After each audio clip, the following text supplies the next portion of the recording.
You are listening to the Air Raid Hour with hosts Judge Mathis, dog, Tilt Money, dog, presented by the fine folks over at the Cover One Sports Network, dogs. Bills Mafia, let's go!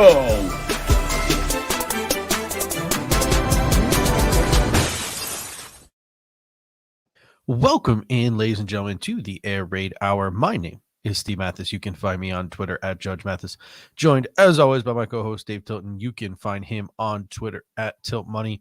Together we are the Bills guys, and again, this is the Air Raid Hour presented by Picasso's Pizza and the Cover One Sports Network. All right, Dave. I guess we got a lead with the big game last night. And I'll tell you what, I just want to jump right into it and talk about some of my feelings that I had as I watched the game. And I want you to maybe sort of give some of your feelings as you watch the game and how that sort of propels the Buffalo Bills going forward. Because obviously our ultimate goal is to win a Super Bowl. So watching the Super Bowl last night can sort of glean where maybe the Buffalo Bills want to head this offseason. And I'll tell you what, watching that game last night, as disappointing as it was, maybe we can talk about all that stuff at the end. The offenses were on full display and the defenses kind of weren't. So that maybe gives a hint as to where the Buffalo Bills should be focusing a majority of their resources this offseason. The Chiefs trying for that field goal early in the game when Butker doinked it, like it just felt like one of those games where it's like, what are either team doing here for kicking field goals? Like the NFL and those two teams have gotten to the point right now where it's like another team kicking a field goal is welcomed, right?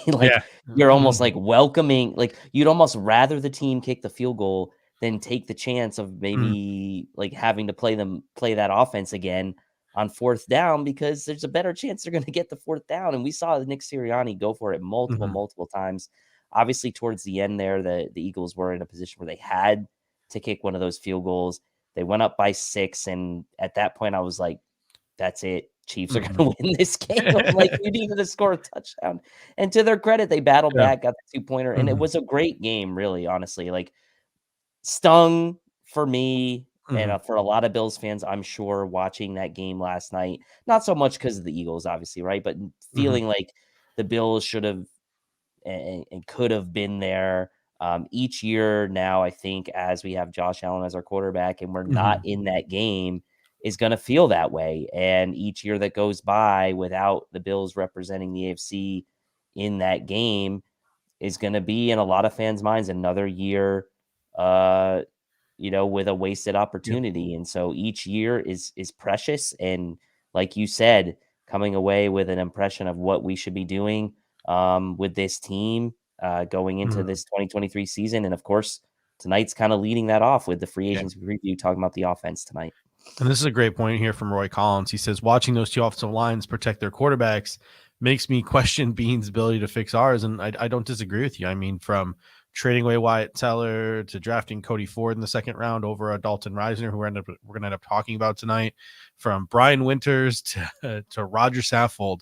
There's been a lot of swings, a lot of misses, and we're even going to get a little bit more into and dig into a little bit more on Spencer Brown tonight as well. So don't disagree with you there. And like I said, this is I'm pessimistic this offseason. Like I'm very just like, I'm just very negative and borderline toxic at this point this offseason, because like I don't feel confident that we have the coaching staff in place to even maximize talent.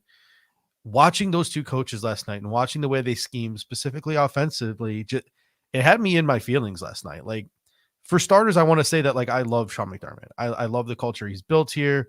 It's outstanding. I understand all of all of the positives he brings to this community, to this team, how good of a football coach he is, how lucky we are.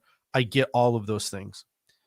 But you can't help watching that game last night and just being jealous of teams who have sustained success, but teams who have sustained success with a head coach with an offensive background.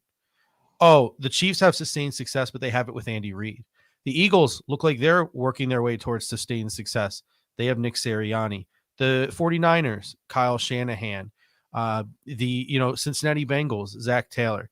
You get a little bit of jealous. Even look, maybe the New York Giants are building something now with a guy we had in Brian Dable. You get a little jealous when teams have success with an offensive-minded head coach. And like I said earlier, when we did our first show after the Super Bowl, or I'm sorry, excuse me, after the season ended, I'm not going to sit here and call for Sean McDermott's head or say he's on the hot seat or this or that, because I understand how established he is within this Buffalo Bills organization and with Jerry Pagula and all that. But two thoughts crossed my mind last night. The first was, I thought to myself, who is the best offensive mind out there in football right now that's not a head coach of a National Football League team? Meaning, who is the best offensive mind, offensive play caller that's either an NFL OC or a college football coach? Mm. Who do you think is probably the best non-NFL head coach offensive mind out there right now? I thought about this for a bit, and I'm going to go with a name that maybe some people aren't too familiar with, and I'm going to stay within the NFL. I kind of kept my I Yeah. kind of kept my search, or if you will, or Mhm. kept my kind of parameters to my own rules for this question to be within the NFL, someone that was within the NFL in 2022. And for me, that is Lions offensive coordinator Ben Yeah. Johnson. He's the one that comes to mind to me. Yeah. Jamal Williams, 17 touchdowns this year. Amon-Ra St. Brown, over 100 catches. Look, the Lions have built a team that has Mhm. struggled to have sustained success over the better part of, like, the Lions are right there with the Bills, right? As far as the Mhm. past 20 years. And like the Bills had the drought, obviously, and the Lions went to the playoffs with Matthew Stafford. But if you remember that before the Lions had gone to the playoffs that one year with Matthew Stafford, they had the second longest streak of Mhm. not being in the playoffs. And you can make fun of Dan Campbell and some of the, ways Mhm. he goes about things, but Ben Johnson in that offense with Jared Goff, by the way, at the Mhm. helm, a guy that many people just wrote off in that trade as just part of a way for the Lions to recoup draft picks. With that offense, they've built a pretty good offensive line there. One of the guys that is coming off that offensive line, I'm going to talk about tonight as a possible free agent target. Mhm. And they have done something special with that offense in Detroit. Um, Huge numbers this year for that team. Mhm. Obviously, knocked the Packers out of the playoffs that last game of the year. So for me, to me, Ben Johnson is kind of Yeah. the guy in my mind. A lot of people are going to Mhm. talk about Shane Steichen. I think I don't Who's know how to about to say be his the name. Colts head coach too, Colts so head he's coach. He's good. So off the board. so he's off the board. So Yeah. I'm going with Ben Johnson, Yeah. Detroit Lions. I mean, just thinking about some of the names, like Ben Johnson came to mind. Kellen Moore, who just got fired in Dallas and landed in LA, he comes to mind. Eric Bieniemy comes to mind, but there, are rumors and rumblings that really, like, he's kind of a doofus, and that team is pretty much, been Andy Reid's thing, and Andy Reid respects guys like Matt Nagy more, and another guy like Mike Kafka. So whether it's Bieniemy or whether it's Kafka or whether it's any of these different names that were thrown out here, my second question that I asked myself last night was, and I asked this on Twitter too. I asked people on Twitter too, of any of these offensive minded coaches that are out there, because that's what, I'm jealous of. Do you believe that any of these guys are good enough to warrant snapping your fingers, firing Sean McDermott and going out and getting them? I don't think any of them are. I don't think there's a name like that out there. So the Buffalo Bills are going to have to continue going on the way that we're going, and we're kind of going to be stuck in this endless loop. And it's going to be really interesting over the next 2 or 3 years to see if Sean McDermott can get it done, despite the fact that he is not the offensive play caller and the mastermind behind the Buffalo Bills offense. It's true, and we talk about defensive-minded head coaches versus offensive-minded, and you look at some of the defensive, Mm-hmm. the guys with defensive backgrounds have had sustained success in the NFL. Mike Tomlin, he's got the one ring, defensive-minded coach, but there's some aura about Mike Tomlin, the way he's the CEO of that Yeah. team and that inside those walls, that there's a different element. Pete Carroll in Seattle, they've won they've won that Super Bowl with Russell Wilson against the Broncos with a dominating defense, obviously, but they had Russell Wilson still, right? Mm-hmm. And Marshawn, obviously, as well. and Belichick obviously will get talked about. But these guys that have risen to kind of be the cream of the crop from the defensive side of the ball, like outside of Belichick, these guys have one ring, under their belts apiece from a head coaching standpoint, and their teams have had sustained success. But there have been, some ups and downs with those organizations. But the one thing you can say is that guys like Pete Carroll and guys like Mike Tomlin have found a way to strike that balance between being like the CEO of their teams and allowing offensive coordinators, offensive play callers to kind of cycle through their ranks.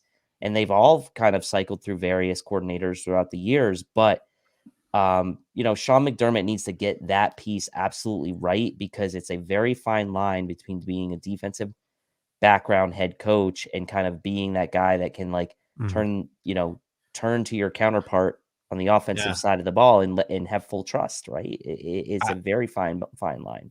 I mean, I just pulled it up here and you sort of alluded to it. I didn't even realize, outside of Bill Belichick, the last defensive head coach to win a Super Bowl was Pete Carroll in 2014.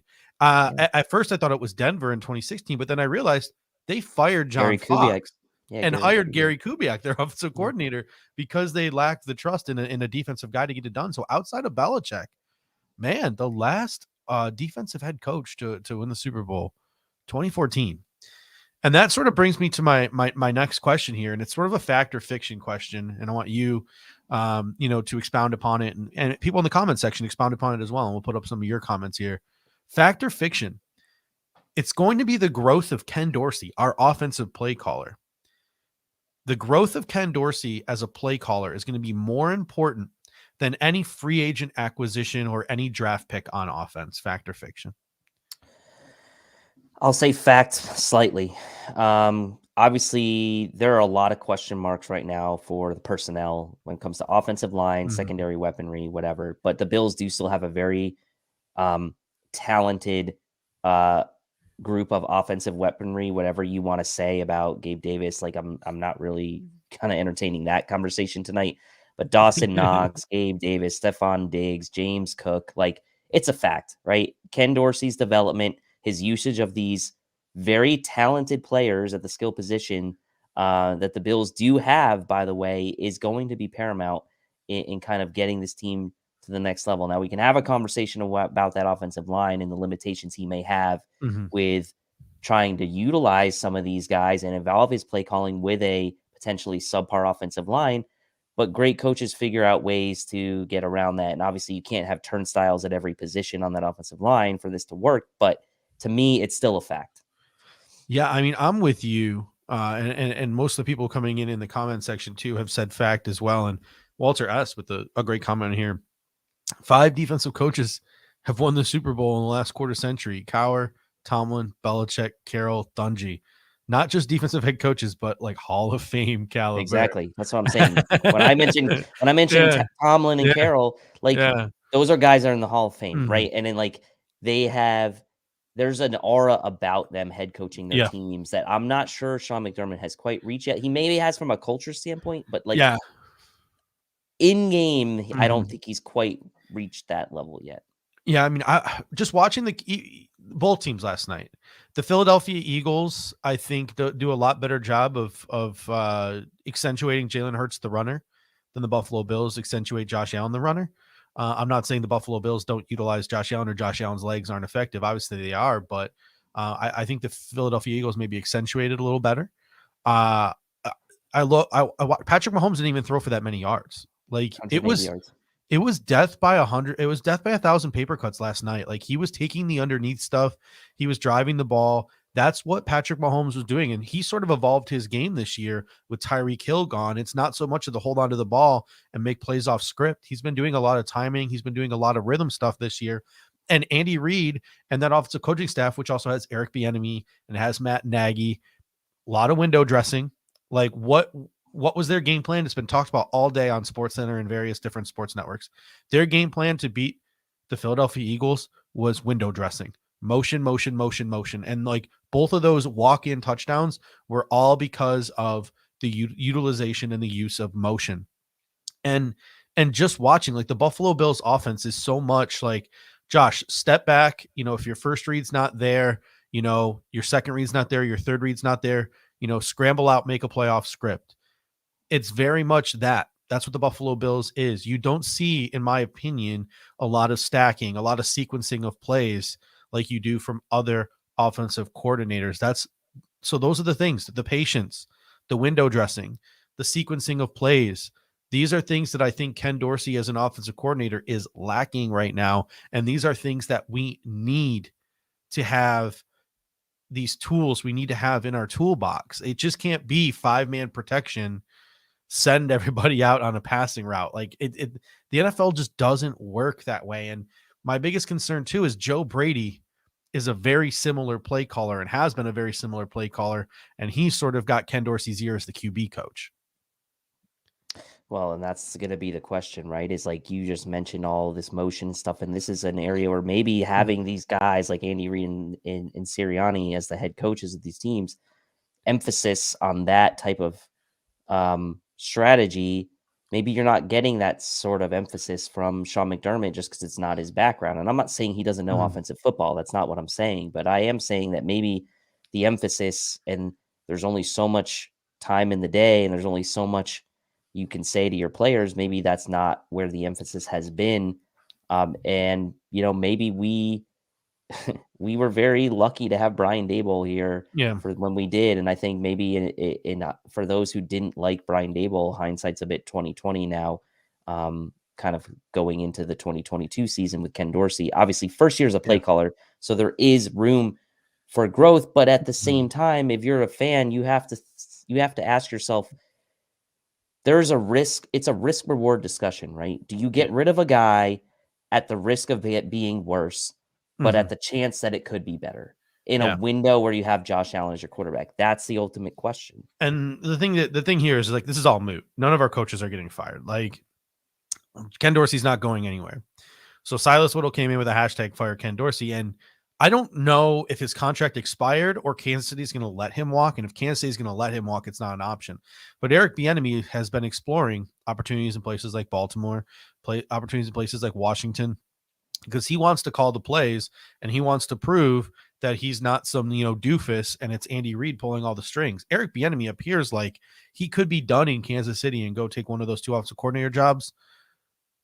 If his contract truly is expired, is that an avenue that you would take? Would you be willing to fire Ken Dorsey to hire Eric Bieniemy? Is that a risk you'd be willing to take?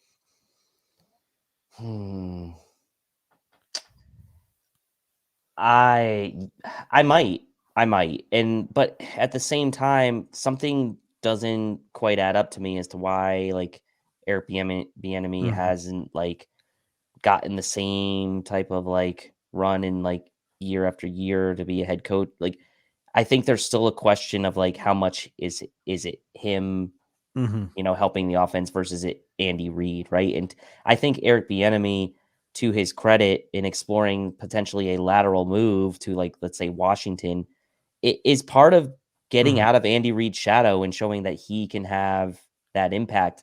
That's a big risk, right? If you're going to take that risk, if you're the Bills, it's not necessarily a bigger risk, or it might be the same amount of risk that if you were to go to, like, look for a Ben Johnson. Like, it's all risky, right? But at the end of the day, like, it all becomes moot because Ken Dorsey's going to be the play caller for this team in 2023. So, all right, most people in the comment section, other than Jim Wickens, agree that they would take that risk and they would fire Ken for Eric Bieniemy. Unfortunately, it's likely not going to happen. All right, the topic for today's show, which we're going to get into in just a second here, is offensive free agents that we sort of have our eye on. Now, obviously, it's impossible to sit here. We'd be here for hours and hours and hours. There's a ton of people in free agency. So we're going to sort of go position by position. We're going to talk about guys we like, value we like, who we think fits, etc. And as we go along, if there's maybe somebody who's not mentioned that you guys in the comment section want to mention, make sure as we get to these position groups, you're throwing that in the comment section and we'll have a conversation about some of these guys as well. But just a couple of, bookkeeping things here, some important upcoming dates. Next Tuesday, 2/21, is the franchise and transition tag window That's a big day. It's possible that somebody like Tremaine Edmonds could see himself get the franchise tag from the Buffalo Bills. 2 Tuesdays from now, 2/28, the NFL scouting combine gets underway. So we're already at that part of the offseason, just 2 weeks away, sort of, from the NFL scouting combine. 1 month from today, I can't believe it's only a month away. On Mhm. 3/13, the NFL free agent tampering window opens. So we got a jam-packed amount of shows here in the next couple of weeks. This week is our offensive free agent preview. Next week is our defensive free agent preview. 3 weeks from now will be our scouting combine preview. Then you'll have our scouting combine recap, and then we'll literally be at free agency. So a jam-packed number of shows coming up here. So before we get to offensive free agents that we like, this show is sponsored by Picasso's Pizza. 4 great locations in Williamsville, West Seneca, Lancaster, and Blaisdell. Buffalo Pizza since 1980. You can order online at picassospizza.net.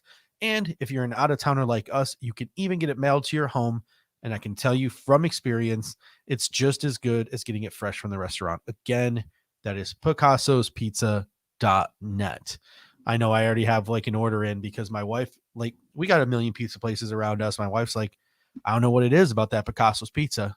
She's like obsessed with the Buffalo Pizza now too. So it's, trust me when I say it is just as good as getting it from the store. They mail it to you fresh and you throw it right there in the oven. Again, that is picassospizza.net. All right, Dave, today we are breaking down offensive free agents. Like I said, there's a ton of names. We won't get to them all. Our homework was to sort of hone in on our favorites. So again, Mhm. comment section, if there's somebody that you would like, hit us up and we will sort of get to it. As the week progresses too, like, this list is going to grow even larger as today NFL teams could start waiving players. And so there are Right. going to be some cap casualties over the next couple of weeks. So as players are released, we will obviously hit on some of those players if we feel like they are a fit for the Buffalo Bills as well. Let's start with wide receiver. I want to start with wide receiver because that's kind of like a fun, easy sort of position to sort of transition into. It's a weak sort of free agent class here at wide receiver. Obviously, the Buffalo Bills have Stephon Diggs, Gabriel Davis, Khalil Shakir, Isaiah McKenzie. They also have Keyshawn Johnson and Desmond Patman, guys who are no longer under contract: Cole Beasley, John Brown, Jamison Crowder, and Jake Kumaro. Sort of taking a look at our own roster real quick. Gabriel Davis has 1 year left on his deal. To me, that's getting a replacement for Gabriel Davis in 2024. That's like a draft thing for me. Mhm. To me personally, and you can tell me if you're heading in a different direction here. In free agency, I'm looking for a starting slot or a slot rotation option. The Mhm. boundary upside for any of these guys that we sign would be, to me, a plus. I'd rather get that in the draft. Better slot production takes pressure off of Gabriel Davis on the boundary. Either way, like, I'm team sign a guy in free agency and draft a guy or even 2 guys, because I feel like this is a position that needs to be retooled and reloaded, because in 2024, it's just Stephon Diggs, who will then be 30 years old, and Khalil Shakir. Yeah, no, I'm with you on that, and it's funny, a lot of the guys I looked at that I kinda liked had, Mhm. a pretty decent, mix of slot in and wide usage in 2022, so, a lot of guys on the scale as far as some of the top tier, some bargain bin guys, a couple guys coming off injury that I have on my list, but there's Mhm. definitely a wide range of guys. I think for me, I'm kinda with you on that thought process. Finding that boundary guy maybe in the Mhm. draft is the way to go. And I think maybe the part of the reason I kind of gravitated toward that thought process is because of some of these guys in free agency that have that slot boundary flex. And Mhm. one of the guys near the top of my list played last night and quietly had a pretty good season that a lot of people maybe weren't talking about. He's got some antics to go along with him, um, He wore but a kilt. He wore a kilt to the game. but the fact of the matter is, he only had $3.7 million contract in Mhm. 22. So it'll be very interesting to see what happens with this guy Yeah. in 2023. I mean, the first thing I did before I got into looking up free agents was I looked up Isaiah McKenzie's 2022 production just to sort of refresh myself with what Isaiah McKenzie sort of contributed to the Buffalo Bills in 2022. 410 snaps from the slot, 140 from the boundary, 5 drops, 42 catches on 62 targets for a 68% catch rate, 423 yards, which is a 10.1 average, and 1 touchdown. Almost every single guy that I'm going to throw out there tonight outdid that production. And there are even some names who, like, some people might have never heard of that outdid the slot production that Isaiah McKenzie gave the Buffalo Bills in 2022. So let's start with the big names first. Let's go big fish hunting. The big names out there that, these are who I consider the big names on the free agent market. Odell Beckham Jr., Juju Smith-Schuster, Jacoby Myers, and Alan Lazard. Now, some people might disagree with some of these guys being big names and say they're mid-tier, but this is a weak class. I think those are the 4 guys who are going to get paid the most money. Before we get into like guys we like, because I know you want to talk about Juju here, but Odell Beckham Jr. was the talk of Bills Mafia all season long. Is he even a consideration for you right now? Is he consideration? Sure, but I think he's kind of faded from focus, if that makes sense. I think like he was the hot item, if you will, in November, kind of leading up to like Odell watch or whatever. Was it going to be Dallas? Was it going to be the Bills? Was it going to be the Chiefs? Was it going to be some team? And then it just kind of like came to a point where it was like, he's not going to play this year. And now it's like, well, I'm not like down on Odell by any means, but I think that he's not like my number one sort of priority like he was for a lot of folks during the season. And obviously that comes with the territory where we are right now, and the fact that there's going to be obviously a crop of free agents, whereas in season you don't have that. So Odell being a big name available in season is a different conversation than Odell being available with a bunch of other free agent wide receivers. And by the way, the Bills about $20 million over the cap going into this. So that's going to change, obviously, but the Bills have to be very selective, I think, where they spend their dollars in free agency. Yeah, I mean, to me, Odell Beckham's a hard pass for me. Like, off-field stuff aside, to me, like, I felt so much more comfortable with him on like a 1-year mercenary deal versus making a long-term investment. And all of the sort of indicators is he wants like a Michael Gallup type of deal. He wants a 2-3 year investment from a team. And I'm just really not interested in Odell Beckham in that, especially not seeing him now for a year. 1-year mercenary deal, like a flyer, come in, whatever. But 2-3 years, no, thank you. That's not something I want to be tied down to. So let's look at some of these other big names, and of the big names that I mentioned here. Juju Smith-Schuster, Jacoby Myers, Alan Lazard. Which one sort of sticks out to you the most? Well, as far as sticks out the most, Jacoby Myers sticks out the most. But I think for me, I kind of gravitate towards Juju, right? I mean, he's still only 26 years old. Per next gen stats, 3.3 yards of separation per route that he was targeted on, which was top 25 in the league. Pretty good. I mean, some of that's schematics from Andy Reid, but the guy can still run routes. He's a really good route runner. Had his second highest receiving yardage total of his career last year, third highest catch percentage for per next gen stats of all wide receivers with at least 45 targets. He only made $3.7 million in 2022. I don't know what the market is going to be for Juju. I imagine it'll be better than it was last year. So you're probably not going to get away with a 1-year, $3.7 million deal for him this year. But if you're looking at the free agent class and you're like, would I rather pay Juju Smith-Schuster like, $6-7 million a year for a couple of years, or DJ Chark, probably would rather pay Juju, right? So I love DJ Chark too. He's on my list as well. But like, to me, Juju stands out. I think Myers, while he would be a nice get for the Bills, I feel like that's a guy that you're probably going to have to invest, maybe 3 to 4 to 5 years into a contract. Yeah, I'll tell you what, I don't know what it is. Like Juju's fits, and if the Bills went out and signed Juju, it wouldn't upset me. I would definitely be excited about it. But my guy, I think, from this top list is Jacoby Myers. Yep. I think he's a legitimate like alpha slot option, something the Buffalo Bills were really missing underneath this year. Obviously, he's not a burner, 4.63 40-yard dash, but he's a sharp route runner. He's got great hands. Over the past 3 seasons, his 3.1% drop rate ranks 9th in the NFL. At 6'2", 200 pounds, he can sort of use his frame, and he's really good at making those contested catches. He's got 63.2% contested catch rate, which is top 5 amongst all wide receivers since he entered the National Football League. 414 snaps from the slot last year, 264 out wide. He had 1 drop the entire season, 67 catches on 93 targets for 803 yards, which is a 12-yard average and 6 touchdowns. So to me, Diggs on the outside, Jacoby Myers working the inside, draft a guy, have Khalil Shakir. That is a solid quartet of wide receivers that you have to give Josh Allen an array of options in a variety of different ways in which you can utilize some of these guys.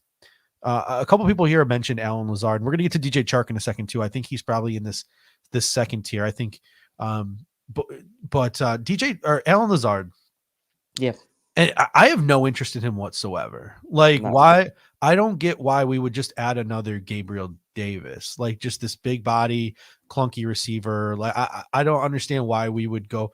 And he apparently wants 12, 13 million AAV. Like, I don't know what role Allen Lazard plays here, other than like you trade Gabriel Davis. Like, I just don't understand what the fit for Allen Lazard would be.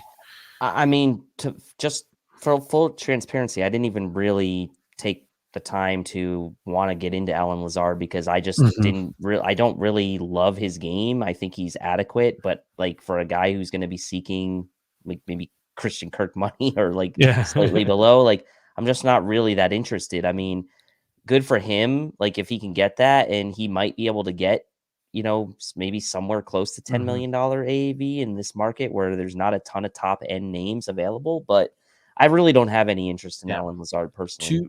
292 snaps in the slot this year, 515 out wide. So I'm just really not a big, fan of Allen Lazard's game, to be honest. I think he's pretty much been a product of Aaron Rodgers, and I don't have too much interest in him. But the next set of wide receivers here, this sort of like upper middle tier, maybe I would call it, Paris Campbell, Darius Slayton, DJ Chark, and Mecole Hardman.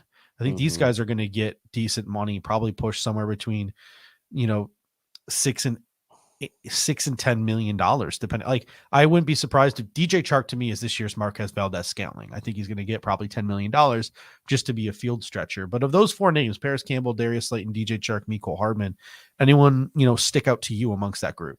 I mean, I'd love to go after Mecole Hardman, right? He was like kind of on my long list, if you will, that I narrowed down. But like I could see him getting like $8 to $10 million a year just based on his traits. I mean, he's never quite lived up to that sort of Tyreek Hill replacement that he'd been kind of pigeonholed into in Kansas City. And we saw Kansas City kind of spread the wealth out this year, but like you can't deny his traits, right? So for me, I go to Paris Campbell. It's no surprise. Like, a lot of Bills Mafia has been talking about Paris Campbell, 3.5 yards per separation on routes targeted, was one of the best in the league. Like, it wasn't too long ago coming out of school, he had a 9.76 RAS, 4.31 40 time, played 82% of his slot snaps in the slot in 2022, was actually high for him. His career average is somewhere in the 60% range. He did play over 100 snaps out wide as well. So, like, he could be a guy that, to me, a lot of good traits that you like to have from him. Obviously, you like the catch rate for him as well. The Colts have a lot of change. Like, there's a lot of change happening with that organization. They're likely to lose another guy I'm going to mention later, too. I'm not going to give it away. But Paris Campbell would definitely be on my short list of guys that I would maybe go after and would feel pretty comfortable paying maybe in that $5 to $7 million range. That might be a little high for some, but a 2-year, $12 million deal for Paris Campbell doesn't sound too bad to me right now. I'd be willing to go 2 years, 16. I'd be willing to Yep. go up to like 8 million AAV because I just think that's sort of how it works in free agency. But I think the first year the money would be more front loaded, not front loaded in terms of like the contract, because the Bills are going to struggle with that. But like the guarantees would be embedded within the first year, and it'd be easier to get out of. If Mhm. say the injury bug comes back or it doesn't work out, etc. But to me, Paris Campbell is my number 2 behind Jacoby Myers in terms of guy that I want. You mentioned at 6'2", 205, he ran a 4.31 40-yard dash at the combine. He's a speedster, and that's what the Buffalo Bills are looking for, guys who are quick separators. And he had that 3.5 yards of separation per catch in 2022 via NFL Next Gen Stats. 3 drops, 63 catches on 85 targets. That's a 74% catch rate, 623 yards, 3 touchdowns. Guy makes plays down the field. Guy makes plays in the short area. Guy is a yards after the catch machine. You mentioned he played mostly in the slot last season, but he has moved around all over throughout his career. So to me, Paris Campbell is probably, I think the best op. Like obviously Jacoby Myers is going to cost you. He's probably going to cost you 10 million, 11 million, 12 million. So a guy like Paris Campbell, maybe 6 to 8 million somewhere, that might be something that would interest the Buffalo Bills. And then like I said, DJ Chark, cool. Like he's an average depth of target machine. Like the dude gets open deep. I think he's the Marquez Valdez-Scantling of this class. Mhm. Someone's going to sign him, give him $10 million a year just to sort of stretch the field. And, Ken Dorsey and Josh Allen will love that kind of speed. But again, with Gabriel Davis and Stephon Diggs, I just don't know if the Buffalo Bills go out and pay a very boundary specific player in DJ Chark. So now looking at some of the more middle tier free agents, the mid tier, not the high end mid tier, there's a number of really interesting names. There are 2 like special teamers who got a lot of snaps this year that I think could have an interesting market. Mac Hollins from the Raiders, Noah Brown from the Cowboys. You also have the veteran Marvin Jones, Richie James from the Giants, DeAndre Carter from the Chargers, Olamide Zaccheaus from the Falcons, Trent Sherfield from the Dolphins, and another name that I really like is a restricted free agent from Arizona. The fans love him out here. Who knows how his RFA tag is going to work? But Greg Dortch, the slot Mhm. receiver, backup slot receiver, who got a lot of time this year with Rondale Moore out here in Arizona. So of sort of these like mid-tier guys, who are some of the dudes that maybe stick out to you? And maybe there's some names that I didn't throw in there that you would consider mid-tier. No, I mean, people are gonna hate me for saying this, but I do like Trent Sherfield. Third best wide receiver per next gen stats in yak over expected. So what that is basically they look at his yak yardage and they essentially calculate how much over or like extra yak he had over what he should have had on the play. 2.1 yard or 2.1 yards yak over expected Mhm. for his yak. So like you're talking about potentially the difference on a third and 6. If he catches it third at 5 yards, I mean he can get you a first down, Yeah. and he's got decent size, and obviously overshadowed a bit by Waddle and Hill this past year. But he's an Yeah. athletic guy, 8.87 RAS score, played both inside and Mm.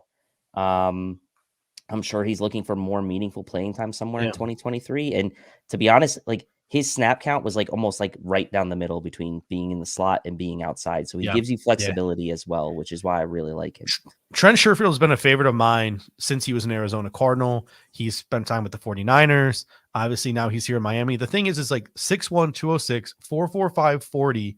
He's a 4-phase special teams guy. Like he made his bones in this league as a special teams guy. So he gives you special teams, 4-phase special teams ability. So he can come in and even do some of the dirty work that keeps him on the active game day roster, even if he's not 100% contributing as a wide receiver. 297 slot snaps, 300 out wide snaps, as you mentioned. 1 drop all year. You don't like his catch percentage, 62.5%, 30 catches on 48 targets, but it got a little messy there in Miami with Teddy Bridgewater and Skylar Thompson. 417 yards, 2 touchdowns. Trent Sherfield is a guy I really like. Chris Kepner comes in and says, "What do you guys feel about Greg Dortch?" Greg Dortch is been one of my favorites. He has been for Mhm. a while. When he sort of started popping off in the preseason, I was telling some of my Cardinals fans friends, like, hey, I'm really happy for you guys.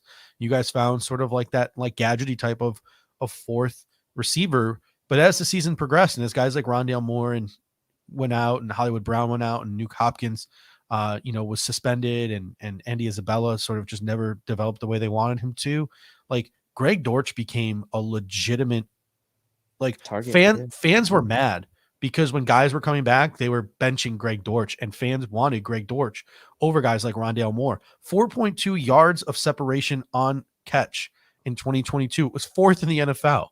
Fourth in the NFL. The difference between where he catches the ball and where the closest defender is to him. Like the guy gets separation. Yes, he's 5'7", 175, but he's a quick separator, and that's what the Buffalo Bills need right now. They need quick separators, guys who get open. Josh Allen finds them. Josh Allen gets the ball into their hands without having to think too much about it. 428 slot snaps, so the slot is his primary role. 0 drops all year. 52 catches on 64 targets. That's an 81% catch rate. 4 to 61 yards, 2 touchdowns. He's also got kick and punt return flux, so he can be Nyheim Hines' backup. Greg Dortch, if he hits the UFA market like Levi Wallace did in years past, like some teams, like just by principle, they don't, sign those RFA guys, let them hit the market and then try to get them back for cheaper. If Greg Dortch hits the market, I really hope the Buffalo Bills are all over it.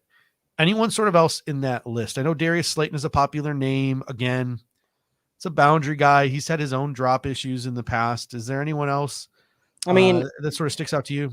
in the mid-tier list, not necessarily. There's a couple bargain guys I like, but Zacchaeus and Richie James are two names that are pretty decent. I mean, Richie James had the highest catch percentage of any wide receiver in the NFL in 2022 with at least 45 targets per 57 next-gen stats. 57 catches on 67 targets. 67 so 85% catch rate. 569 yards, 4 touchdowns. Had this funny comment. I'm like, could we see like a reverse farm system situation happening where like the I would Bills love go it. after like Giants players? We were doing this show this time last year, and I brought up Richie James during this conversation as sort of an Andre Roberts replacement because he's got kick, punt, return, flex too. But he signed after an injury in San Francisco, sort of, got him off of everyone's radar. He was just a bottom of the barrel free agent signing for the New York Giants this year. 3.2 yards of separation on the catch. You mentioned his ability. He's a quick separator in the slot, 421 slot snaps this year. He was the 8th leading receiver out of the slot in the National Football League this year. 5'9", 185, so he's a little pint-sized guy, but that's a guy who could come in. Him and Shakir could work the slot. You draft a guy who can do slot boundary stuff, and then you have yourself like a quartet of wide receivers. So if some of the other market evaporates or you want to go spend money on the offensive line, a guy like Richie James or Olamide Zacchaeus too, who I know Aaron Quinn is a big fan of, 3.3 yards of separation on the catch in 2022, which is a next-gen stat, 5'8", 193. So all these guys have that in common.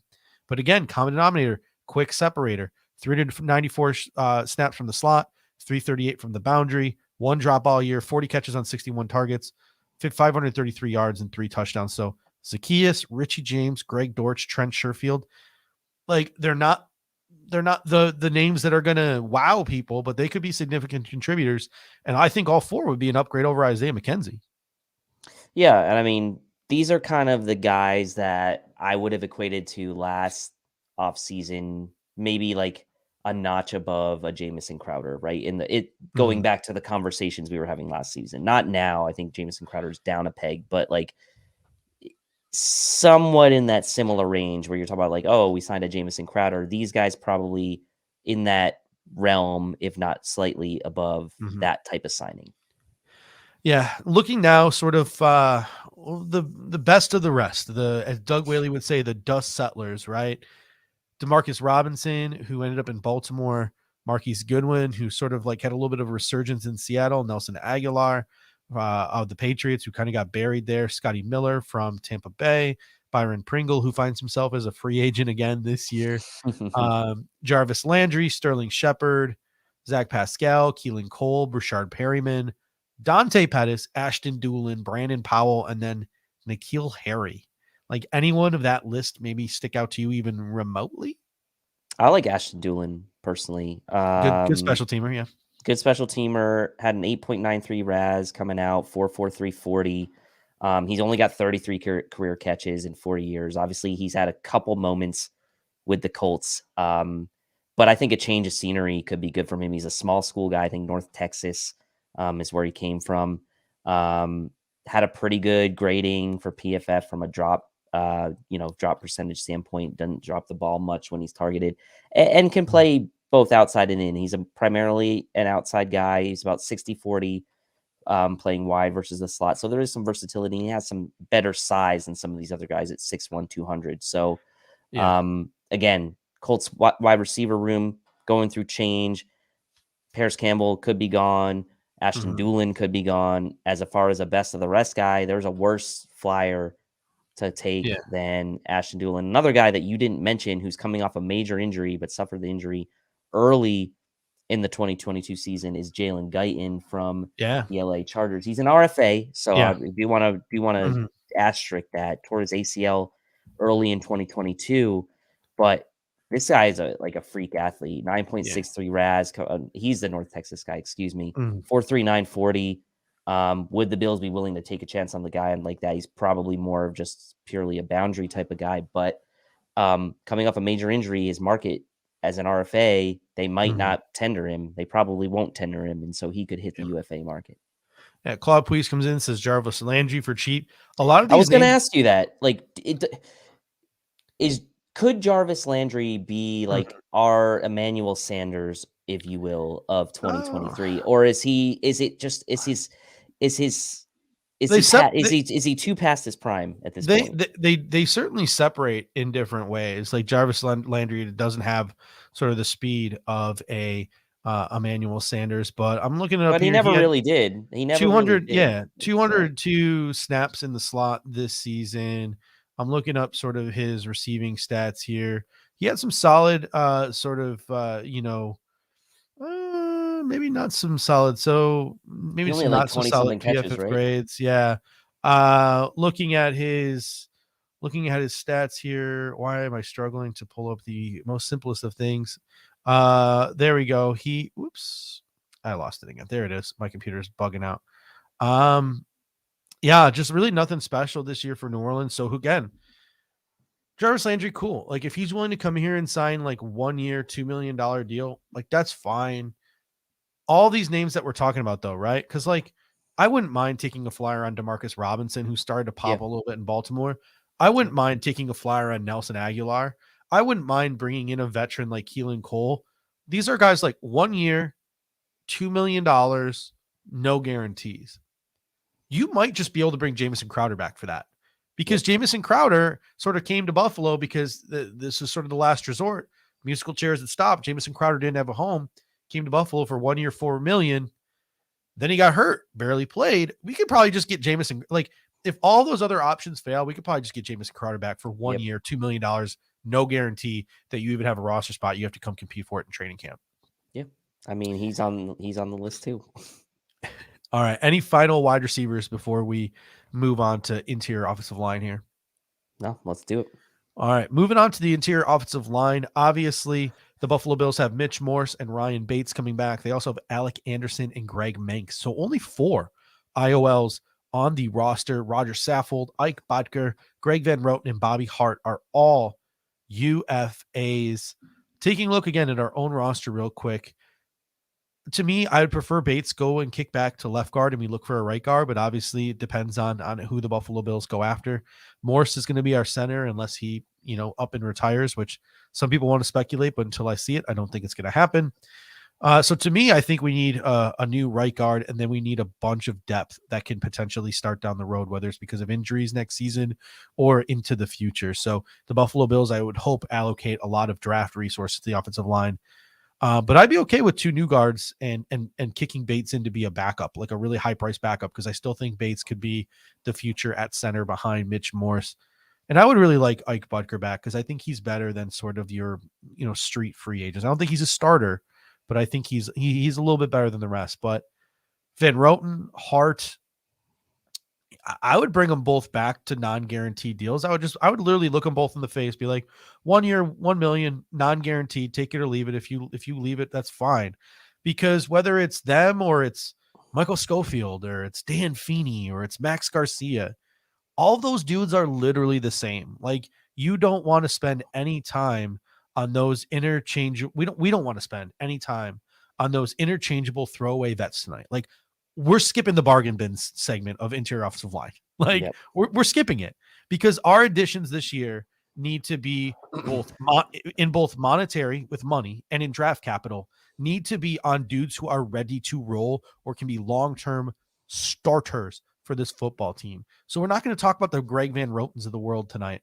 We're going to talk about the big boys. So let's start with the first big boy, guy who just played last night, Isaac Samalu from the Philadelphia Eagles. He turns 30, but he is by far, I think, the gem of this guard class. It's likely a $12 million AAV investment.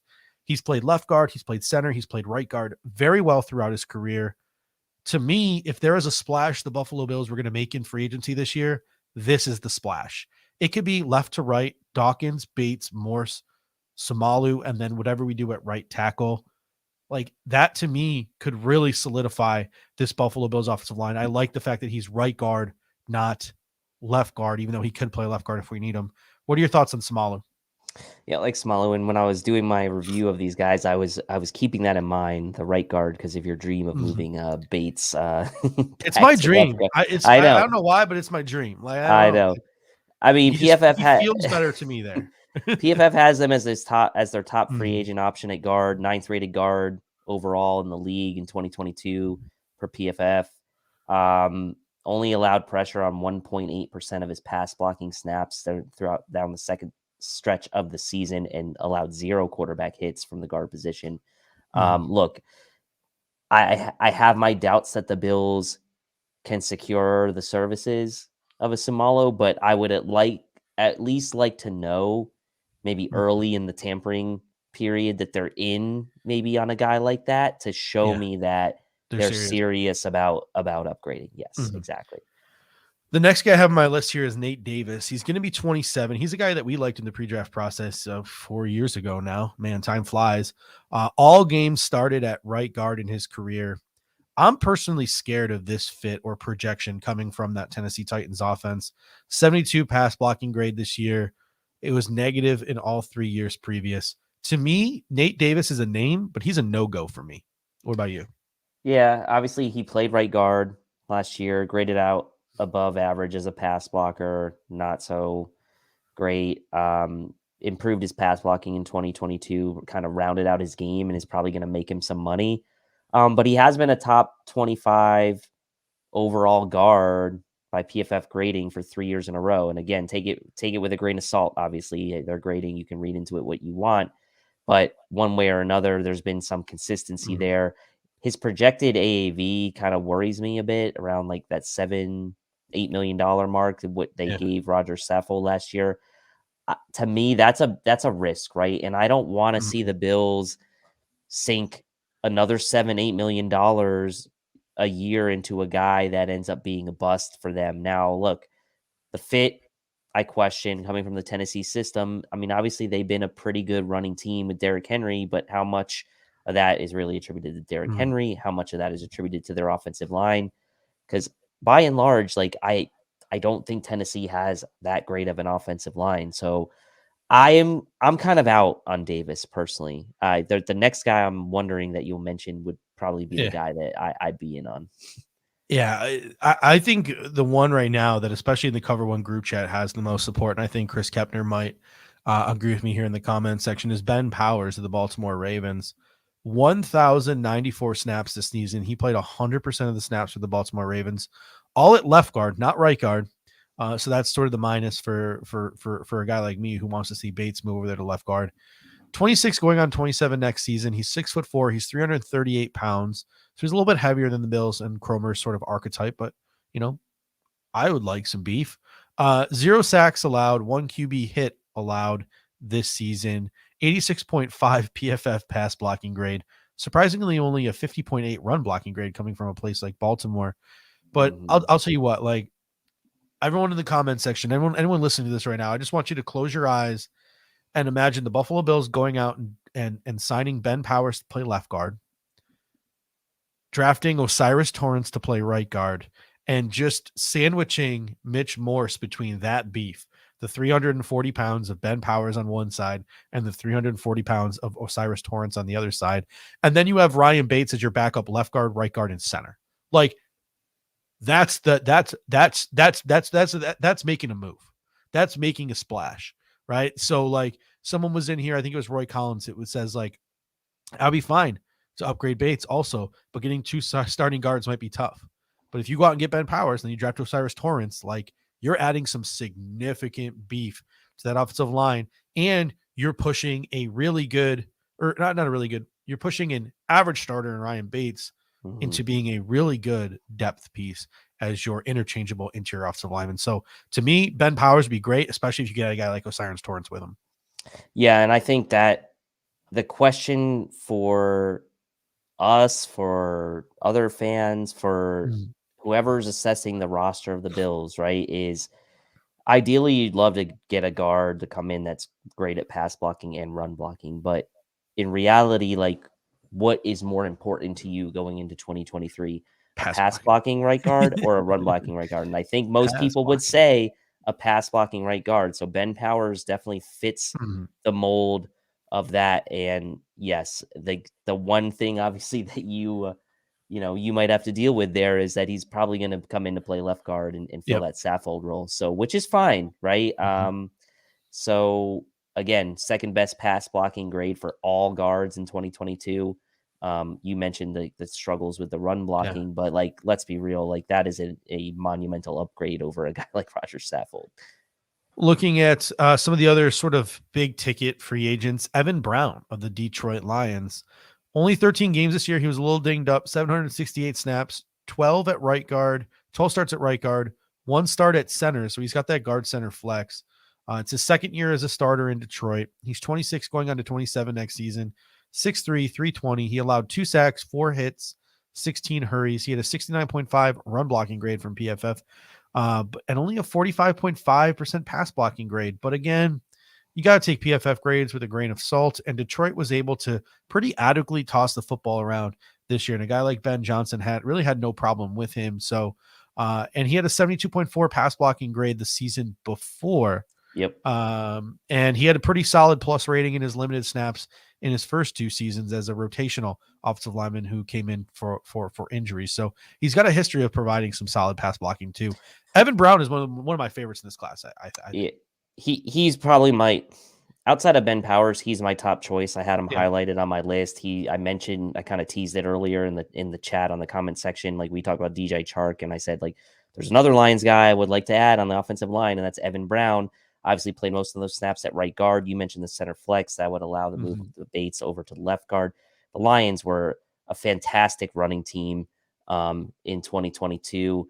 Evan Brown being a key cog in that. And as you mentioned, only 26 years old, graded out really, really well as a run blocker. Kind of like a little bit of the opposite of a Ben Powers, if you will. Yeah. So again, stylistically, but like you mentioned, the history of decent pass blocking grades was there. Detroit was a very good offense one way or another. So I really like Evan Brown. Spotrac has him projected at like $10, $11 million AAV. I don't see that personally, but again, 7 to 8 million, I could get behind that. Ben Powers, 8 to 9 million, I could get behind that to make that investment in protecting Josh and beefing up that offensive line. Yeah, like the Bills need to go out and do what Kansas City did. We need to get our Joe Thuney this year, right? Like we need to go out and make that sort of investment in our offensive line, make a statement, show that it's a priority. Dalton Reisner is the last of sort of the big name, big item, big ticket free agents. So Dalton Reisner, aka the man we passed on for Cody Ford in the second round of that NFL draft, in 15 games this year, 967 snaps, all at left guard. He allowed 3 sacks, 6 hits, and 20 hurries. So a lot of hurries allowed. He sort of struggled this year, but it was a weird year with Russ and Nate Hackett. So maybe willing to give Dalton Reisner, who's been a solid offensive lineman throughout his career, a pass. He had a 53.4 run blocking grade, but a 72.6 pass blocking grade from PFF. 4 years, he's always had a positive pass blocking grade or a grade over 69% from PFF. So Dalton Reisner, maybe the Buffalo Bills get a little bit of redemption from the mistake they made in that NFL draft, and they go out and they add Dalton Reisner. What are your thoughts on Reisner? Can we nickname him Dalton Redeemer if he there we go. If he comes in? Look, we all know, it was well documented how big of a fans we were of Dalton Reisner in that pre-draft process leading up to that draft. And obviously Denver picks him. The Bills end up trading up for Cody Ford. and the rest is kind of be history to this point. But that situation in Denver last year was odd. Russell Wilson obviously got sacked a ton last year. Look, the short list for youngish quality interior offensive linemen in this year's free agency class is not that long, right? There's not a ton of guys, like, and he's probably going to get paid. I'm sure the Broncos would love to have him back. And he's a guy, again, who's graded out better as a pass blocker than a run blocker. So if that's what you're looking for, traits wise, a la Ben Powers, like Dalton Reisner is probably the guy for you over a guy like Evan Brown, alternatively. But again, Brown, Reisner, Powers, like those are all guys that we should be aware of. Whatever you think, traits wise, like they would all be upgrades in their own right over what we have. So, because as of right now, we don't have a left guard. So, Billy Williams comes in and says, "Can we move Spencer Brown?" I believe he means, "Can we move him into to guard?" And I just don't think at 6'9", especially a guy who sort of gets like knocked over a bunch already from the right tackle position. I just don't know if he's going to have the leverage to have the ability to kick inside to guard. As menacing of a run blocker as he is, and as tempting as that sounds at 6'9", I just don't think that's feasible. Guys are going to be able to get under his pads and push him back. Chris Kepner comes in. So we're through the big ticket items. So again, we talked about how the Buffalo Bills, we would like to see them make a big ticket splash. If there are any sort of sleepers in this class, to me, this is the one. Chris Kepner says, "I'm watching Will Hernandez film right now. Judge, would love to know if you noticed him playing for the Cards this year. Seems like he's had a much better year than he did with the Giants." He did. I was very high on Will Hernandez coming out, but he was also pretty raw. That 8.1 RAS, as Chris Kepner points out. This is a raw kid, but like he had a solid but not full season for the Arizona Cardinals this year at right guard, especially as a pass blocker. Cardinals want him back something bad. They really do. To me, Will Hernandez, if we don't go, big game hunting at guard, this could be like buying in on a guy at the right time. 27, about to turn 28, was a raw college guy who sort of flamed out in New York, but is starting to show that potential in Arizona before he got hurt. This is my top sleeper. He could be a guy the Buffalo Bills sign right when it clicks, right? And sometimes that's what free agency is about. Paris Campbell is the same thing. Signing a guy right as they click. That's what you're hoping for. I feel like 95% of the time it doesn't work that way, right?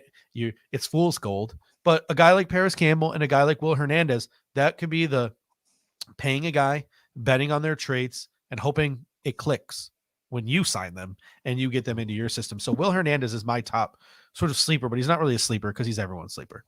Yeah, I mean, situation and coaching matters too, as well, right? And getting the best out of a guy like that, still relatively young, like you mentioned, 27 years old. Yeah. Cheaper option than any of the top tier guys. Maybe like a $3 to $5 million AAV, which I could get behind. They're 8th best pass blocking grade among guards in 2022. So again, another guy who's been a little bit better as a pass blocker than a run blocker, which seems to be the trend of a lot of the guys we're talking about here, which for an interior offensive lineman for the Bills is a good thing, right? For other teams, like maybe like the Ravens, like a Ben Powers, like he's been good for them, but maybe that's not the direction they want to go. So for the Bills, this is a good thing. I like Will Hernandez as a kind of like sneaky mid-tier type of signing. Still young, like you mentioned, and I think that would be an immediately good fit with the right coaching with Cromer and like I just feel like it's a good fit. Another one where maybe trying to bet on potential and hope it clicks when you sign them. Isaiah Wynn, the former first round pick of the New England Patriots. He's technically a tackle, but when he was drafted, I always thought of him as more of a guard. So he's sort of on the shorter side at 6'3". Maybe a guy like Isaiah Wynn, who up until this season had really solid PFF grades in pass and run blocking. Injuries have always been a problem throughout his career, so medical will be important. But Isaiah Wynn could be a guy to take a shot on as either a left guard or a right guard if you're the Buffalo Bills as well. Any other sleepers sort of stick out to you? Well, there's an interesting name, David Edwards, who's played with the Rams. He's played both left guard and right guard. He was a Rams draft pick in 2019. Cromer knows him, yeah. Cromer knows him. So, like, you can kind of start connecting the dots a bit there. Has started 45 games since 2019. Yeah. I wouldn't mind the signing given his age. He's not even 26 Yeah. years old yet and should be pretty cheap. So he's probably more towards a bargain Coming, bin type yeah, guy. But coming off an injury, yeah, I would agree with you. But to me, and it's no offense to David Edwards, but I feel like Sean McVay tried to win the same way too. Like I feel like Sean McVay, like outside of Andrew Whitworth, always tried to like pinch pennies it's true. and do It's like true. middle rounders on the offensive line, and he was able to make it work. Obviously, he won a Super Bowl, and who knows, maybe the Buffalo Bills take that approach. But to me, like that's sort of the realm that David Edwards falls in for me. He's coming off an injury, and he was abysmal in his first 5 games this year too. True. I think he had like a 17 pass block rate against the Buffalo Bills in that season opener. Um, There's Justin one P- other get. Oh yeah, Oh, go sorry. ahead. No, the two other guys that stuck out to me, and again, I would be severely disappointed the Buffalo Bills signed them for anything other than depth reasons. Justin Pugh, former, Syracuse guy, he's on his last legs, but he's always been a solid pass blocker. If you brought him in here to be a backup, I'd be okay with that, like an emergency starter. And then, like, again, this is just everything that's wrong with the Buffalo Bills. This would be Brian Winters 2.0, Roger Saffold 2.0. If we do this, I'll be extremely pissed off, but I feel like it's within the realm of possibility. Trey Turner, right? He'd be at right guard. It would allow Bates to be the left guard. But Trey Turner's another guy in his last legs. He had a meh year in DC this year, but he was solid in 2021 with Pittsburgh, and he's got those Carolina connections. Who is the last guy sort of on your list? I think he might have been on your list at one point, but that was Elijah Wilkinson from the Falcons.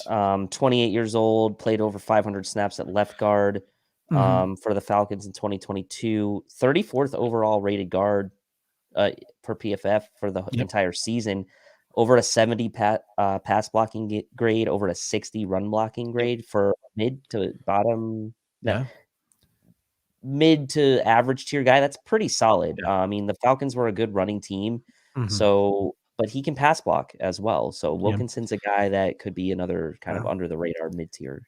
I know Eric Turner was doing some film on him, and he really likes him as well. So Elijah Wilkinson, that's a guy you bring in, like, again, last resort. You strike out on the big ones. He's a guy you can come in and you can start him if you want, but also you would probably draft a guy high to go compete with him. And I think ideally he would be like a upper echelon depth piece as opposed to a starter. But nothing's given in free agency. Onto offensive tackle now. Buffalo Bills obviously have both of their starters coming back, Deion Dawkins and Spencer Brown. Depth pieces, they have Tommy Doyle and Ryan Vandermark. And hitting unrestricted free agency is David Quessenberry. As much as fans don't want to really hear this right now, I don't know. I feel like the Bills are probably not going to be ready to pull the plug on a Spencer Brown right now. I think it's more likely that we're going to see a veteran come in to compete with Spencer Brown and be his emergent, like, insurance backup than we are to see a highly drafted rookie or a big money free agent acquisition signing. What are your thoughts on that at offensive tackle?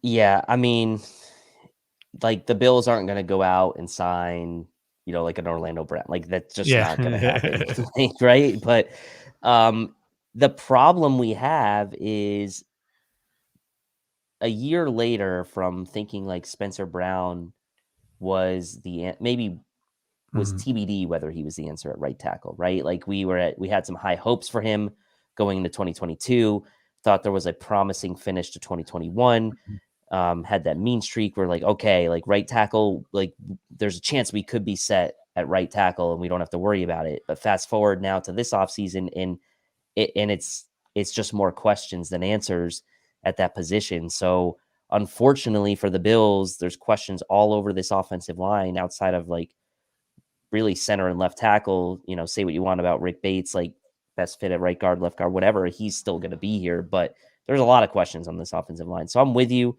Like, it's kind of the same discussion we had around like Van Roten and Bobby Hart. Like, if you want to bring David Quessenberry back, like as a body, like cool. Like, it's not gonna do much for me, right? Like, I want to see them bring at least someone in to compete, like at the level where it's like a real competition that could push Spencer Brown potentially to the bench as a swing tackle. Yeah. And if they can kind of somewhat achieve that through free agency and then open themselves up to a giving flexibility in the draft, like that's kind of where my head's at.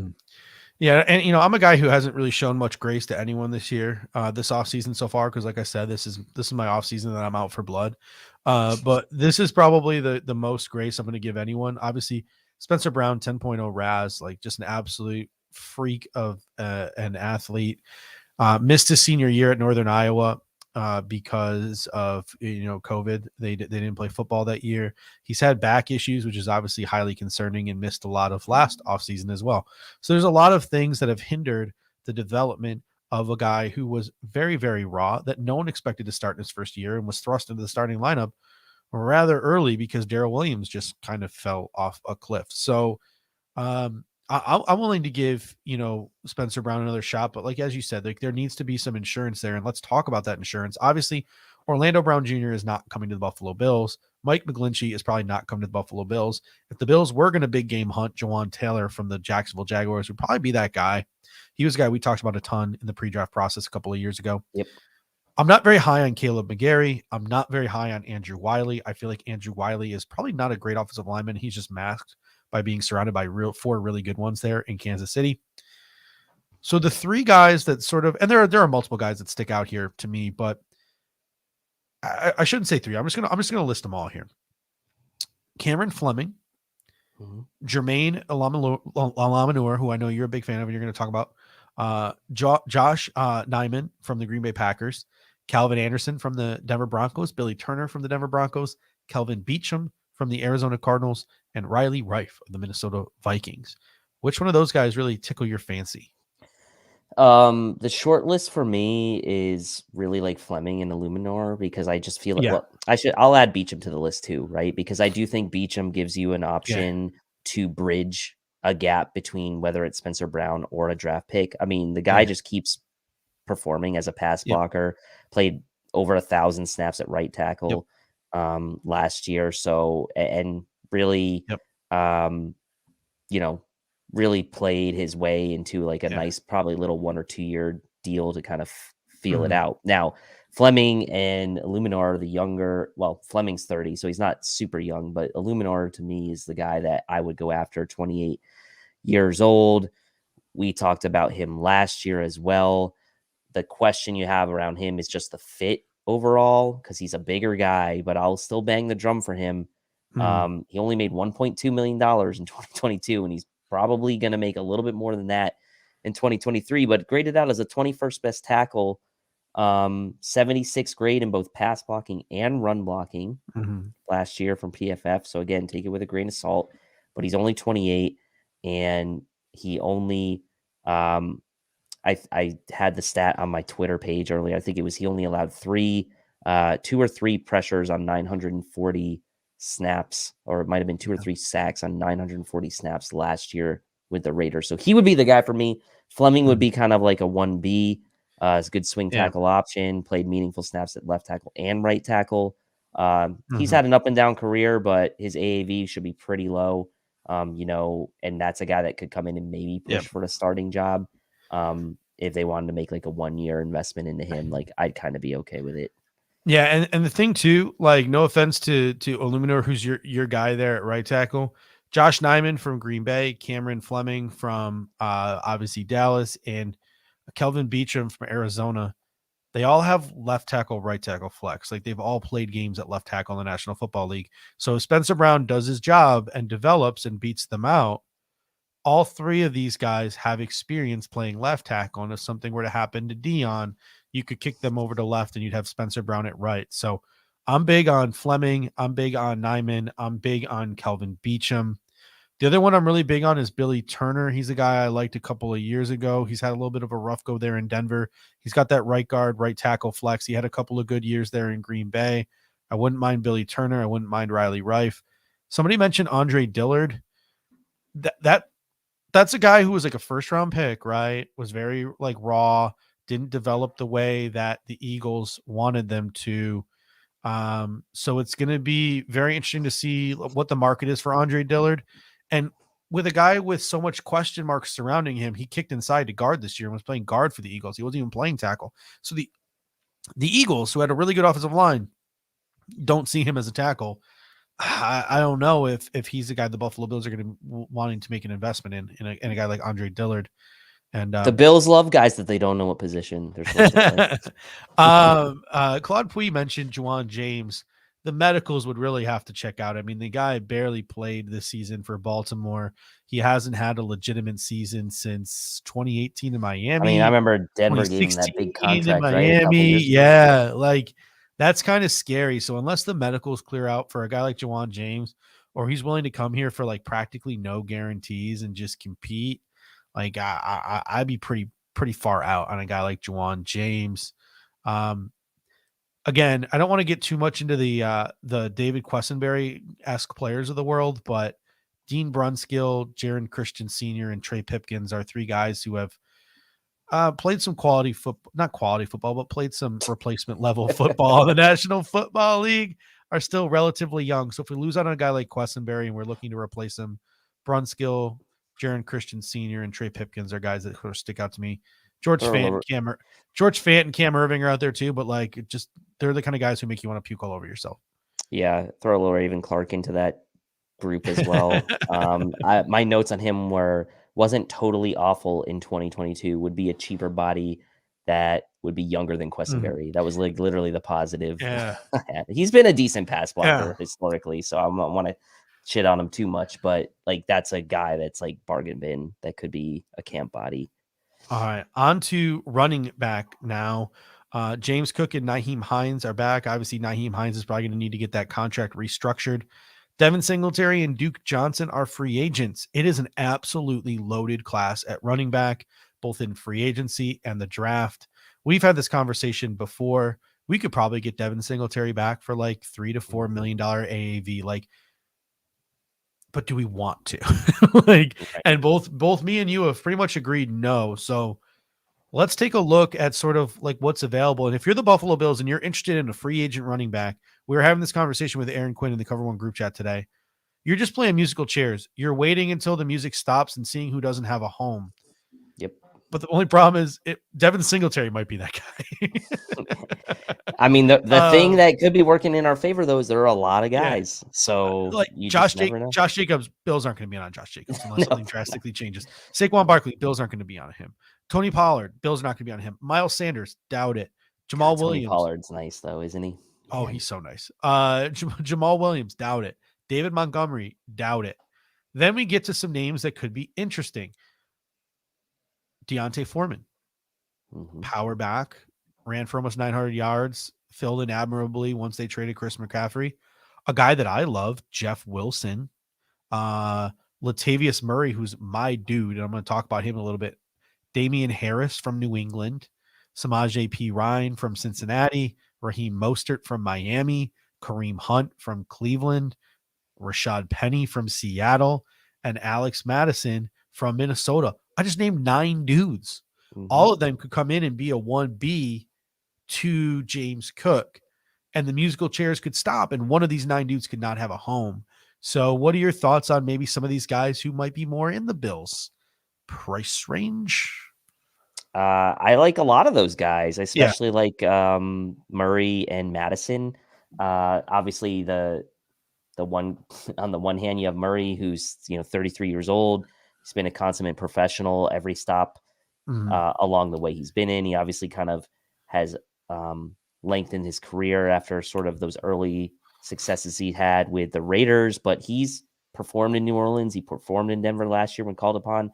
He could be a guy that, again, when the musical chairs have stopped, he's still out there in free agency, much like he was in 2022. Madison is a guy that'll probably get signed. I wouldn't say day one in free agency, but he'll get interest because he's kind of been in the shadow of Dalvin Cook, right? But like, how much interest is he going to get? I don't think his AAV is going to be huge. It's probably going to be even lower than a Devin Singletary. So like, you could wait around for several days to see if a guy like Alexander Madison still sitting out there, which, like, given this crop of running backs, he very well could be.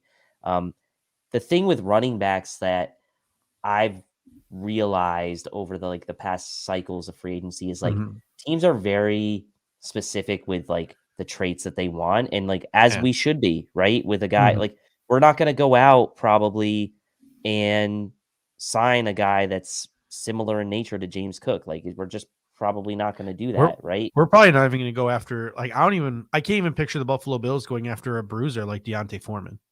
I mean, I would Right. love it, but I don't really envision it unless they plan on switching up the offense and getting a little bit more That's why Madison's interesting versatile. to me because he's like not a bruiser, but he's a bigger guy than Cook, and he's obviously And shown that that's he why can.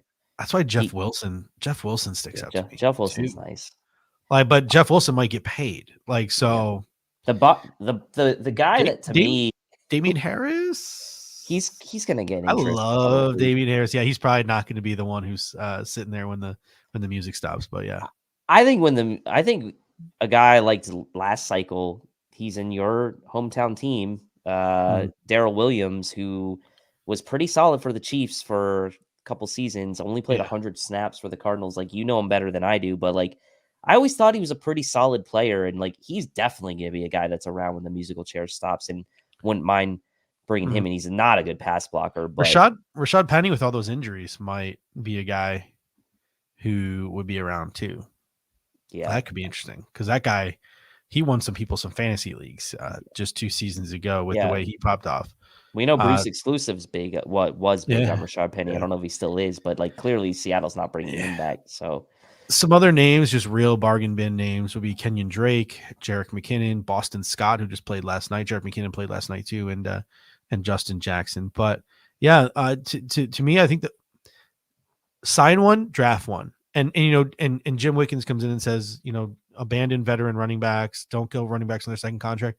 You can get Latavius Murray for like 1 year, $2-3 million, absolutely no guarantees, and then he comes into training camp and he fights off. He gets into a training camp battle with Muhammad Ibrahim, the Bills' fifth round pick, if they take the guy from Minnesota in the fifth round, or they UDFA a guy like X Valade from ASU. Like, and if the UDFA wins, if the fifth round pick wins, bye Latavius, right? So sign one, draft one. I don't think it hurts for the Buffalo Bills. I would like to see, and who knows, Duke Johnson could just come back for the Buffalo Bills again next year too. But it should be interesting. I would like to see, because Duke Johnson, James Cook, Naheem Hines, these are more, even though James Cook has shown an ability to lower the shoulder a little bit, like these are more slender, like finesse dudes. I would like a little bit of bulk back there, a bruising type. So it'll be interesting to see how the what Buffalo about Bills James go. Robinson? Someone mentioned that in the Yeah, comment I think section. he would have to be. I don't think his contract is up, but the Yeah, Jets he is. could. Is he up? Is he on that Yeah, list? yeah, Okay, no, yeah. that's a name that would intrigue me very much as well. A guy like James Robinson completely fits the mold as well. I should say he's an Um, RFA, so oh, yeah. technically, So that'll be interesting to see how the Jets handle that, because the Jets benched him for your guy from NC State. So yeah, Bam Knight. Yeah, Bam yeah. Knight. So it'll be really interesting. Ty Johnson's a free agent too. That's another guy you can take a flyer on. Jonathan Williams, former Bills running back, still in the league, still kicking around. He's on that How? list too. How? No, How? I have no clue. All right, on to sort of as we close out here the last couple of minutes. Quarterback. The Buffalo Bills obviously have QB1 Josh Allen returning. They have signed Matt Barkley to a futures deal. That leaves sort of like the QB2 job vacant right now because Case Keenum is a UFA. So obviously Case Keenum is an option. I would like to see the Buffalo Bills, even though the quarterback class is so bad. I don't know. DTR is my love, and everyone knows I love DTR, but if the Bills go the free agent route, which they likely will, again, Case Keenum, obviously an option. Tyler Heineke, Baker Mayfield, Sam Darnold, and Mike White, I think, are the four in the realm of a Case Keenum. I'm keeping guys like Teddy Bridgewater out because, like, I'm done with the Teddy Bridgewaters of the world. He got hurt last year, barely played. Cooper Rush was there too. I left him off this list. And you can feel free to throw those out there if you're interested in them. But who is your sort of like Case Keenum type backup the Buffalo Bills could pursue this year? I like the idea of Mike White actually, but I think he probably maybe Go get a back to the little bit, Jets. yeah, and probably he'll get more money than the I Bills will be like willing to pay. I like Heineke. I like I like Heineke. Heineke too. He's kind of a gamer though. I feel like he could Yeah, be. He's a starter probably somewhere. Like go to like a place with a weak starting quarterback so he could usurp yeah. them. Do I his mean, Fitz thing. you start looking around the league. Is like if the Seahawks somehow aren't able to bring back like Geno Smith, could they like go to a Tyler Heineke and try to Yeah. like have him be their starter? Because like obviously like that's a team that's going to focus a lot on Kenneth Walker. But Heineke was able to get the ball to guys like Dotson and McLaurin. It's not out of the realm that he could find himself competing for a starting job. Keenum's on my list just because of the natural, the natural thought that like you could bring him back for probably dirt cheap for 1 year. He's going to be 35 during the season, or before the season starts. So, I don't love the quarterback list, to be honest. Like, there's some interesting names, but like I'm not really. Money Mitch could be available too again. So Money Mitch could be available. I think Drew I Lock. think I think Minshew's going to get stopgap starter money. I don't think he's an option. I never liked Cooper Rush that much. I don't think he's got much of an arm. Sam Darnold is interesting. Obviously, friends with Josh Allen. Baker Mayfield's interesting. If we're really looking to skim the bottom of the sea floor here, Joe Flacco, Kyle Allen, Brandon Allen, Nate Sudfeld, and Drew Lock are also available. I mean, in that regard, if you're going to go that route, just have Matt Barkley be the backup, right? Yeah. I like Kyle Allen, even though he did not do well when he got a chance in Houston this year. And I like Nate Sudfeld, but he's more of like an XFL stud than an NFL quarterback. And I don't know. I've always liked Joe Flacco. Dude slings it. You do have an affinity. I don't know what it is. I got an affinity. He's elite. For Joe Flacco. He's elite. He is elite. All right. To close things out here, let's move on to tight end. I'm not gonna lie to you. I did not have a chance to prepare for tight end, nor do I really give a rat's behind about tight end. I'm completely content with Dawson Knox and Quentin Morris. Tommy Sweeney is a UFA. Obviously, the Buffalo Bills are probably going to add some bodies, whether it's late in the draft, as a UDFA, as UDFAs, in the like veteran dust settle market. Are there any tight ends that stick out to you as someone you'd like to add? My thing here is like I just don't trust Ken Dorsey to be creative enough to really do much with a second tight end if he had a legitimate one. I put in my notes, I am fine if the Bills spend $0 free agent dollars on tight end this year.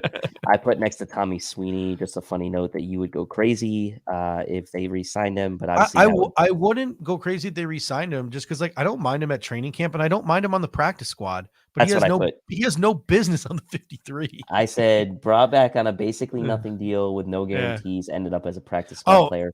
And thanks, Jim. I forgot Zach Davidson as well. Zach Davidson, the developmental tight end on the practice squad as well. Pretty athletic dude. There's a couple like bigger dudes that if you wanted to really bring in like more of a blocking specialist, like an Adam Shaheen or someone like that. Yeah. But like I really I'm rolling through here. I'm just literally gonna roll through the list on Spot Check. Chris Manhertz is obviously Canisius grad. He was with the Bills for a while. He's a blocking specialist in Jacksonville this year. That's an interesting name.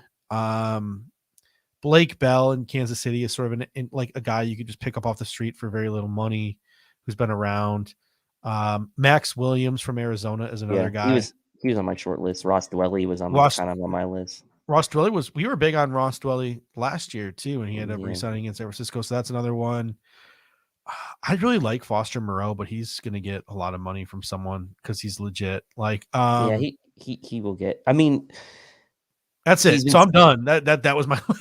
I want zero. I kind of want $0 free agent dollars spent on tight end. I'm legit serious about that. There's some legit dudes. We just don't need them. Like Hayden Hurst, Robert Tonyan, Austin Hooper, Evan Ingram, Dalton Schultz, Mike Gesicki, Foster Moreau, and even someone's going to probably pay Irv Smith. So like, yeah, there's some decent names out there at tight end, but the Bills do not need to get into the market for any of them.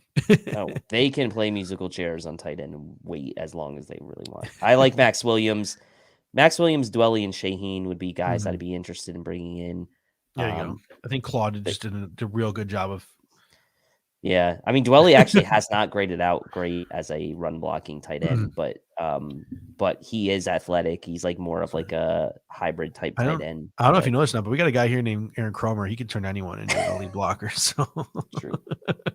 Mike Gesicki, slot receiver. We gonna get in on that. No. I like this from Walter. We don't use our tight end. No, who cares about tight ends? That was another thing. Like last night, watching Dallas Goedert and Travis Kelce go back and forth. I was pretty much in I was like 4 IPAs deep by the time the game started. So like literally between watching Goddard and Kelsey just go back and forth, I was just so effing angry. Just think the Eagles had Ertz and Goddard on the same team at one point too. Yeah, they were. That was a filthy combo. But yeah, that had me in my feelings last night as I was watching that game. All right, ladies and gentlemen, thank you so much for sticking with us through this offensive free agent preview. We will be back next week to break down free agents on the defensive side of the ball. And that might be a shorter conversation because I think we made it pretty clear that we want our investment this year to be in on the offensive side of the ball. Dave, any final thoughts before we head out of here?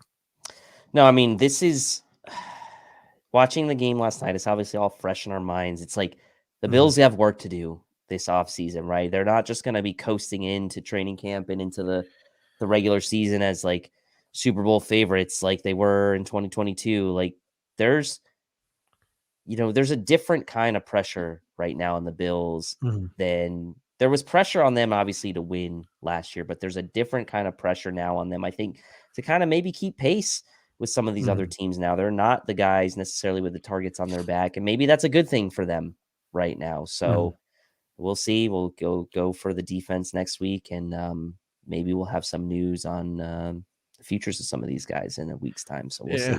Thank you guys so much for your kind words as we get out here. Don't forget, you can listen to the show in audio form if you ever miss the show and want to catch it on your car ride to work or at the gym or at work when you're putting off real responsibilities. You can find us on all major podcasting platforms by searching up Air Raid Buffalo. And you can also watch us on demand anytime right here on YouTube. Leave a comment in the comment section. We'll make sure to get back to you over the course of the week. And I'll tell you what, cover one. Guess what? We're coming at you this offseason. You've got the film room tomorrow. You've got the Going Deep pod tomorrow. You've got Disguise coverage on Wednesday. You've got Cover One Buffalo on Wednesday. And then on Friday, the premiere. The debut of the Greg Tom Set Show, which is, I think, going to be a huge, huge hit right here for the network. So thank you guys so much. The salary cap extravaganza. Are you a part of it this year? I know I'm not. I am not. I am not. Okay. I could not make it. Yeah. So neither of us are going to be a part of the salary cap extravaganza this year. But that'll be next Wednesday, 2/22. So you can bookmark to see just how much fun coupons the Buffalo Bills are going to have to play with this year for the Buffalo Bills. So thank you guys so much. Really appreciate it. Walter S. said it best. We are in for a high anxiety off season. We are like 6 months away from these dudes even putting pads on again in training camp, and I'm just beside myself at this point. So the Super Bowl ended yesterday, and this is already the longest off season ever, and like it just technically started today. So, ladies and gentlemen, thank you so much, and until next time, go Bills. Go Bills.